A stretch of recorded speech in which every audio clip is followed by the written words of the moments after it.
السلام علیکم ورحمۃ اللہ۔ آج پی ٹی آئی جماعت کے دو رہنماؤں کے سیاسی بیانات سنے ہیں، اس کے اوپر ذرا غیر سیاسی میں تبصرہ کروں گا، بلکہ ایمانی تبصرہ، یعنی قرآن و حدیث کی روشنی میں ان کے بیانات کی کیا اہمیت ہے اور ان کا اصل مسئلہ کیا ہے اور ان کی خرابی کیا ہے اور اس کا قرآنی حل کیا ہے، جس کی طرف یہ نہیں آ رہے ہیں، لہٰذا ان کا مسئلہ کبھی حل نہیں ہوگا۔ پہلے یہ اعظم سوادی صاحب کا بیان سنیے، اور اس کے بعد ایک اور ان کی لیڈر ہیں جس نے استعفیٰ دے دیا ہے، گھبرا گئی ہیں، شیریں مزاری، اس کی بھی بات کے اوپر میں تبصرہ کروں گا۔ پہلے یہ اعظم سوادی کی آواز تو آپ سمجھتے ہیں، ان کی آواز میں یہ بات سنیے، اس کے بعد اس کے اوپر میں تبصرہ کروں گا۔ آزادی کی آخری امید ہے، اور جن طاقتور لوگوں نے ملک کے نامی گرامی مجرموں کو ساتھ ملا کر 13 مہینے سے اس ملک کی جو حالت کر لی ہے، انہیں اپنے گرباں میں خود جھانک کر دیکھنا چاہیے کہ کس طرح اپنے عہدے کے ساتھ اپنے اس ملک کی خدمت آپ کر رہے ہیں۔ معصوم لوگوں کو جیلوں میں ڈالنا، خواتین کو جیلوں میں ڈالنا، اس سے نفرتیں کم نہیں ہوتی، اس سے خلیج بڑھتی ہے، اور یہ ملک کی تباہی ہے۔ اعظم سوادی صاحب، ملک کی جو تباہی ہو رہی ہے، یہ آپ سب کی پوری قوم نے جو کلمے کے ساتھ غداری کی ہے اس کی سزا مل رہی ہے۔ اللہ تعالیٰ نے سورہ الانعام کے اندر اس سزا کا ذکر کیا ہے کہ اگر تم ایمان اور عقیدے کی بات ماننے کے لیے تیار نہیں ہو تو اللہ اس بات پر پوری قدرت رکھتا ہے کہ وہ آسمان سے تمہارے اوپر عذاب نازل کرے، زمین سے تمہارے اندر سے عذاب تمہیں دے، یا تمہیں گروہوں میں بانٹے، ٹکڑوں میں بانٹے، اور ایک کی طاقت کا مزہ دوسرے کو چکھائے۔ یہ جو عذاب کی ایک شکل ہے نا، اس کی لپیٹ میں ہو اعظم صاحب، عمران خان صاحب، شیریں مزاری صاحب اور عمران ریاض خان صاحب، حقیقت ٹی وی صاحب، سارے سن لو، سمیع ابراہیم، اور جتنے بھی یہ اینکر ہیں یا جتنے بھی یہ سیاسی لیڈر ہیں یا فضل الرحمان ہیں، جتنے بھی ہیں، یہ شریف خاندان ہے، زرداری خاندان ہے، سب سن لو، یہ اللہ کے عذاب کا کوڑا تمہارے اوپر برس رہا ہے۔ ایک کی طاقت کا مزہ دوسرے کو اللہ سکھا رہا ہے۔ پہلے ان کو اقتدار ملا، انہوں نے ان کو رگڑا، اور پھر ان کی جب باری آئی تو ان کو جیلوں میں ٹھونسا اور ان کے ساتھ وہ کچھ کیا جس کا وہ رونا روتے ہیں کہ ہمارے ساتھ تو یہ ہوا تھا، اور اب ان کو موقع دے کے اور ایک بہانے اسٹیبلشمنٹ ساتھ مل گئی، یہ ہو گیا وہ ہو گیا، تو پھر جب اسٹیبلشمنٹ والوں کی باری آتی ہے تو ان کے اوپر بھی اللہ کا عذاب آتا ہے۔ ان کو بھی اللہ تعالیٰ چھوڑنے والا نہیں ہے، چونکہ وہ بھی شرک کے محافظ بنے ہوئے ہیں، سارے مل گئے اس معاملے کے اندر، ججز ہوں یا سیاسی لیڈر ہوں یا عسکری لیڈر ہوں یا عوام، سب سے بڑی عوام، اور عوام کے اندر سب سے بڑے جو مجرم ہیں یہ مولوی اور پیر ہیں، جنہوں نے دین کا نام لے کے سمت کو گمراہ کیا ہے۔ دین کا نام لے کر کھائیں، اللہ اور اللہ کے رسول کا نام لے کر کھائیں، مدرسے چلا کر کھائیں، اور پھر اسی کلمے کے ساتھ غداری۔ تم نے کلمے کے نام کے اوپر اس ملک کو لینے کی کوشش کی تھی، یہ اور بات کہ کلمہ کا مطلب نہیں آتا تھا ان کو، پاکستان کا مطلب کیا، لا الہ الا اللہ، اگر لا الہ الا اللہ کا مطلب ان کو آتا ہوتا کبھی یہ نہ نعرہ لگاتے نہ لگواتے۔ تو بھائی، اللہ کے علاوہ کوئی معبود نہیں ہے، تو یہ معبود کی ذرا تشریح تو کرو کہ اللہ کے علاوہ کوئی داتا نہیں ہے۔ یہ باٹی والا کیا کر رہا ہے؟ اللہ کے علاوہ کوئی مشکل کشا نہیں ہے، تو علی رضی اللہ عنہ کو کیوں پکارا جا رہا ہے؟ اللہ کے علاوہ کوئی کھوٹی کھری نہیں کرتا ہے۔ کیپٹل کے اندر، اسلام آباد کے اندر، کھوٹی کھری کرنے والے موجود ہیں، اور امت کی قسمت کھوٹی سے کھوٹی تر ہوتی چلی جا رہی ہے۔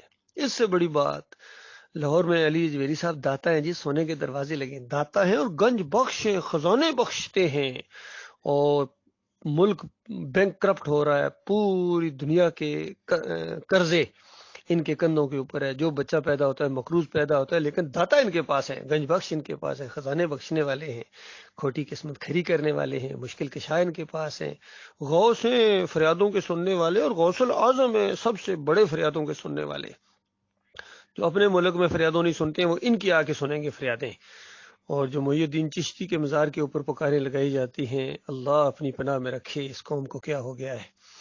تو یہ مسئلہ ہے اصل اعظم سواتی صاحب، اللہ کے عذاب کی لپیٹ میں ہو، ٹھیک ہے، اور بالفرض اس ملک کو تم سارے دنیا سے زیادہ فلاحی ریاست بنا دو، سب کے حقوق دلوا دو، سب کو گھر مل گئے، کھانا مل گیا، مہنگائی ختم ہو گئی، لیکن ایمان عقیدے کی بات نہیں ہے، شرک بھی چلتا رہا، اسی طرح مزاروں پر سجدے ہوتے رہے، اسی طرح یا علی مدد کے پٹے بندواتے رہے، اسی طرح عرس اور میلے ہوتے رہے، یا علی مدد کے نعرے لگا کے مکے دکھانے والوں، تمہیں اللہ کا ذرا ڈر نہیں ہے، اللہ کا ذرا خوف نہیں ہے، اور پھر کہتے ہیں مدینہ ریاست بنا دیں گے، اندازہ لگائے مدینہ ریاست، مدینہ ریاست والوں کو پہلے ایمان تو پیدا کرو۔ 13 سال مکہ کے اندر کیا کشمکش رہی تھی کہ اللہ کے علاوہ کوئی معبود نہیں، لات منات و بل کو نہ پکارو، ابراہیم علیہ السلام کو نہ پکارو، اسماعیل علیہ السلام کو نہ پکارو۔ جب ابراہیم علیہ السلام کو پکارنا شرک ہے تو علی رضی اللہ عنہ کو پکارنا شرک کیسے نہیں ہے؟ بتائیے ذرا، کچھ سوچو۔ حافظ صاحب، قرآن کا پہلا صفحہ بھول گئے آپ؟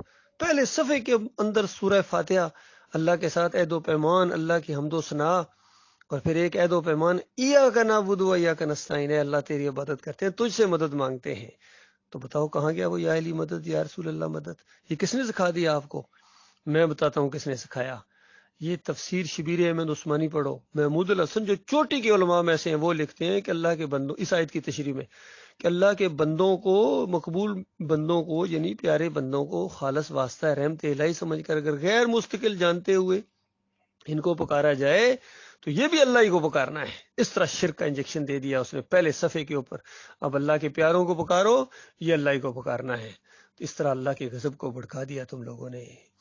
دوسرا بیان آیا شیری مزاری صاحبہ کا، اس نے نہ صرف جماعت کو چھوڑ دیا، چند دنوں کی وہ جو قید و بند ہوئی تو ایسی گھبرائی ہوئی کہ اس کے بعد وجہ بیان کرتی ہیں کہ اصل میں میری پتہ نہیں خامن بھی فوت ہو گئے ہیں اور بچوں کا معاملہ ہے اور یہ ہے اور وہ ہے، اور اس طریقے سے سارے معاملات ہیں۔ دیکھیے یہ ہوتا ہے ایک سیاسی لیڈر میں اور ایک دینی لیڈر میں فرق۔ دینی لیڈر جب دین کا نام لے کے آگے آئے گا، اللہ کے معاملے میں آگے آئے گا، تو پھر وہ فیملی کی پرواہ نہیں کرے گا بھائی، پھر وہ کسی اور چیز کی پرواہ نہیں کرے، وہ جمع رہے گا، چاہے قید و بند میں ڈالو، جو مرضی کر لو، وہ اپنے موقف سے نہیں ہٹے گا۔ تو یہ چونکہ سیاسی لوگ ہیں، یہ ہٹ جاتے ہیں موقف سے، بک جاتے ہیں اور کمزور پڑ جاتے ہیں، اور بالفرض نہ بھی پڑھیں، کوئی ایسے ڈٹ بھی جاتے ہیں کہ ایسے ہوتے ہیں، لیکن ان کی جو موت آتی ہے وہ شرک کی موت ہوتی ہے، جمہوریت کے راستے کی موت ہے، ملک کے راستے کی موت ہے، قوم کے راستے کی موت ہے۔ اور ملک کو تم آزاد کرا بھی لو تو کیا اس سے زمین پر اور دوسرے ملک نہیں آزاد ہوئے؟ انڈیا بھی آزاد ہوا تھا، بنگلہ دیش بھی آزاد ہوا تھا، کتنے ملک ہیں آزاد ہوئے، امریکہ کو آزادی ملی تھی، چائنا آزاد ہوا تھا، اور کتنی ریاستیں ہیں وہاں جو رشیا کی وہ آزاد ہوئی ہیں، عرب کنٹریز آزاد ہوئے ہیں۔ آزادی تو ہر قوم اپنے لیے لیتی ہے۔ آزاد ہونے کا مطلب یہ نہیں ہے کہ تم اللہ سے بھی آزاد ہو گئے ہو، ایمان سے بھی آزاد ہو گئے ہو، اسلام سے آزاد ہو گئے، جو مرضی کرتے پھر آزادی ہے تمہاری۔ تو یہ والی آزادی ہے۔ عمران خان صاحب للہ غور کرو، آج اگر آپ کو کچھ ہو گیا تو اس کے بعد آپ کیا پیچھے چھوڑ کے جا رہے ہیں بتائیے؟ محمود قریشی صاحب اس پارٹی کو آگے چلائیں گے جو خود خدائی کی گدی کے اوپر بیٹھے ہوئے ہیں، اسی طرح چودھری صاحب اور پتہ نہیں اور شہباز گل صاحب، اور یہ ایمان کے نام سے واقف نہیں ہے، ایمان کی ان کو ہوا بھی نہیں لگی ہے، اور خود آپ کا مسئلہ ہے سب سے بڑا آپ کا مسئلہ ہے۔ آپ کہتے ہیں مجھے پرواہ نہیں ہے، میں بس مرنے کے لیے تیار ہوں۔ تو مرنے کے لیے تیار کا مطلب پتہ ہے آپ کو؟ اگر اسی حالت میں آپ کی موت آ گئی، کوئی اللہ کی جنگ تو نہیں ہے، آپ بے شک کہتے رہے یہ میں جہاد کر رہا ہوں، میں جناب وہ اللہ کی الحق کیا جمہوریت باطل ہے، شیطانی نظام ہے، آپ جمہوریت کا حصہ ہیں، شیطانی نظام کی آپس میں یہ جنگ ہو رہی ہے، آپس میں اقتدار کی جنگ ہے، اور جو مرضی کہیں قوم کو میں نے شعور دے دیا۔ کون سا شعور دے دیا؟ یہ قوم اسی طرح شرک کر رہی جس طرح نوح علیہ السلام کی قوم شرک کرتی تھی، جس طرح مشرکین مکہ شرک کرتے تھے۔ کون سا شعور آپ نے ان کو دیا ہے؟ یہ قوم تو وہی کچھ کر رہی ہے جو انڈیا والے کر رہے ہیں، جو ہندو اپنے مورتیوں کے سامنے کرتا ہے وہی یہ قوم اپنے مزاروں کے سامنے کرتی، خود آپ کرتے ہیں۔ تو بتاؤ اس قوم کو شعور کیسے آئے گا؟ تو للہ توبہ کرو، میں آپ کا بھائی ہوں، میرے پیارے بھائیوں، میں کوئی مولوی نہیں ہوں، میں کوئی پیر نہیں ہوں، میں بھی آرمی افسر ہوں الحمدللہ، 7 پنجاب ریجمنٹ، میرا 70 PMA لانگ کورس تھا، یہ نمبر 23232 آج سے 37-38 سال پہلے میں نے یہی بات اپنی فوج میں بھی کہی تھی. اس وقت بھی میں نے یہی کہا تھا کہ آگے جا کے تمہارے ساتھ بڑی مصیبتیں آنے والی ہیں اگر تم ایمان کی طرف نہیں آئے ہو اور شرک کے اوپر جمے رہے. چونکہ ہماری یونٹ کا بھی یہی نعرہ تھا، دم دم علی نعرہ حیدری یا علی مدد. اس کو میں نے منع کیا، میں کہا انکار ہے قرآن کا، یہ للکار کے اللہ کے ساتھ تم جو یہ شرک کر رہے ہو یہ تمہارے گلے پڑ جائے گا. تو اس وقت بھی انہوں نے نہیں بات کو سمجھی. اب بھی میری یہی بات ہے، اگر یہ ایمان عقیدے کی بات سامنے لائیں تو اللہ جانتا ہے کوئی قوم تمہارا مقابلہ نہیں کر سکتی ہے. سب کے لیے رہنمائی کا تم ذریعہ بنو گے. پہلے پاکستان کو صحیح معنوں میں پاکستان بناؤ. پاکستان اس دن بنے گا جس دن آخری مورتی، آخری بت یہاں سے گرے گا، پیری مریدی ختم ہوگی، عرس اور میلے ختم ہوں گے، تعویذ گنڈے ختم ہوں گے، جمہوریت کا نظام ختم ہوگا. باطل نظام ہے یہ. اور اسلام کا نظام چاہے وہ خلافت کی شکل میں آئے، چاہے صالح بادشاہت کی شکل میں آئے، کیونکہ قرآن میں دونوں چیزوں کا ذکر ہے. داؤد علیہ السلام بادشاہ تھے، یوسف علیہ السلام بادشاہ گزرے ہیں، سلمان علیہ السلام بادشاہ گزرے ہیں. یہ جو مودودی صاحب نے کہا ہے کہ یہ ملوکیت ایک بری چیز ہے اور ڈاکٹر اسرار بھی اس انداز سے اس کے خلاف بولتے رہے، یہ ان کی نادانی تھی، ان کے عقیدے کے اندر خرابی ہے، اور بھی ان کے اندر خرابیاں موجود ہیں جس کی نشاندہی میں کرتا رہتا ہوں.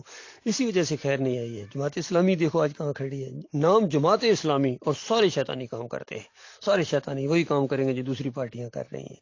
اس لیے خیر نہیں آ رہی ہے جب تک نہیں پلٹو گے اپنے ایمان اور عقیدے کی طرف.